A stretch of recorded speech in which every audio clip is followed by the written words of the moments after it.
Mga kapatid, palapit pa rin ng palapit si Typhoon Ruby sa lupa. Sa huling update ng Pag-asa, nasa 250 kilometers per hour ang lakas ng hangin nito. Ang gustiness naman up to 290 kph. At ang pag-ulan naman na dala nito, ayon sa Pag-asa, nasa 15 hanggang 25 millimeters per hour sa loob ng diametro ng 700 kilometers. Dahil nasa dagat pa ito, posibleng lumakas pa si Ruby bago tumama sa lupa. Mamayang madaling araw na ang landfall ni Ruby, tinutumbok pa rin niya ang Mindanao at ayon sa Pag-asa, sa Baganga, dito po yan sa Davao Oriental, ang posibleng landfall nito. Mamayang alas 4 hanggang alas 5 ng umaga po yan.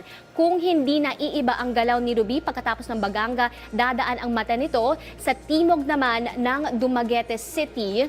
Pagkatapos sa Rojas sa Palawan naman bukas ng umaga. Dahil nga dito nakataas na ang signal number 4. Sa signal number 4 po, karamihan ng mga infrastruktura ay maaring masira at matutumba ang mga malalaking puno. Posible rin ang seryosong pinsala sa agrikultura at posibleng mawalan ng kuryente at signal ang landline at cellphone.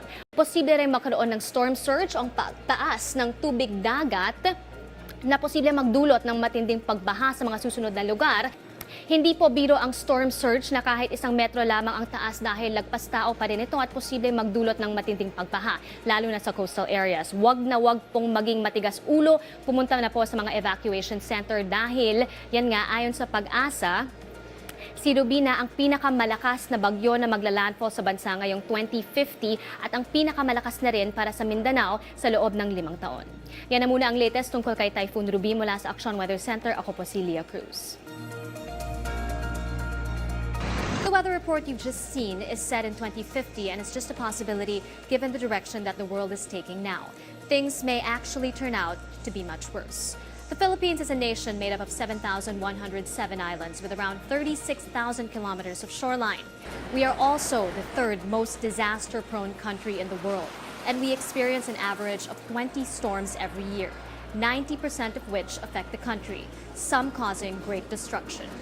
Storms like Ondoy or Quetzana in 2009, Sandong or Washi in 2011, Pablo or Bopa in 2012, and Yolanda or Haiyan in 2013.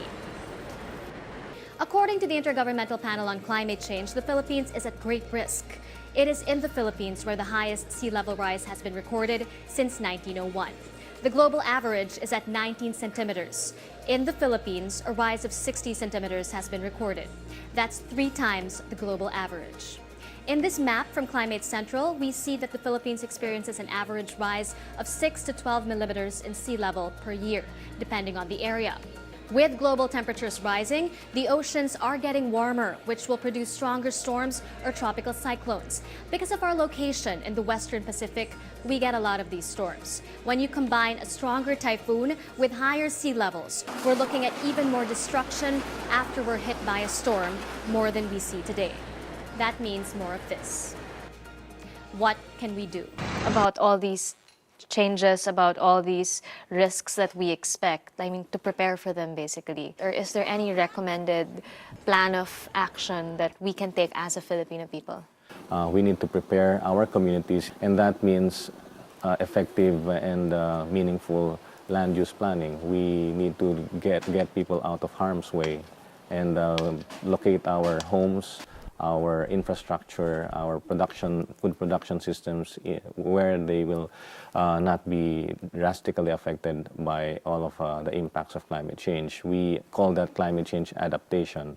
We need to adapt because changes are taking place. We need to take care of the remaining pristine areas, the natural ecosystems, our forests, our mangrove areas, our coral reefs. These natural systems will be important in serving as buffers when climate impacts start to affect us. We fisherfolk can be instruments for protecting the marine resources and the coastal resources of the Philippines by fishing sustainably and reporting illegal activities and also establishing a circle of protection from abusive and short-sighted fishing practices that lead to the depletion of our fisheries and our coastal resources, that will go a long way. We find the intersection between science and experience, especially you also have knowledge that emanates from the grassroots. So we call that indigenous knowledge. And farmers, fisherfolk know that things are really happening, and for them,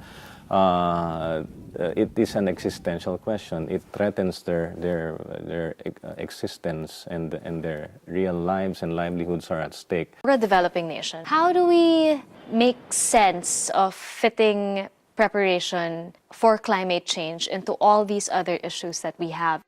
I believe that the only option for us to build a better nation. That means eliminating corruption, building infrastructure, roads, bridges, farm-to-market roads in a way that it will withstand extreme events. That means, of course, eliminating the leakage from the funds that we use to build our nation. We also need to build a nation that is educated, a nation that cares, and that means also a nation that protects its natural resources, because natural capital is what will make a difference as we try to cope with climate change. And so this is the generation that can address this. So it's rather great to be part of this generation, because people in the future generations will look up to our generation and say, those guys made it happen. Climate change is affecting the weather everywhere. It makes it more extreme and disturbs established patterns. That means more disasters, more uncertainty. We can reduce the risks by cutting global greenhouse gas emissions and building low-carbon economies. Let's work together to make our societies safer and more resilient. Please join me in taking action on climate change. Thank you.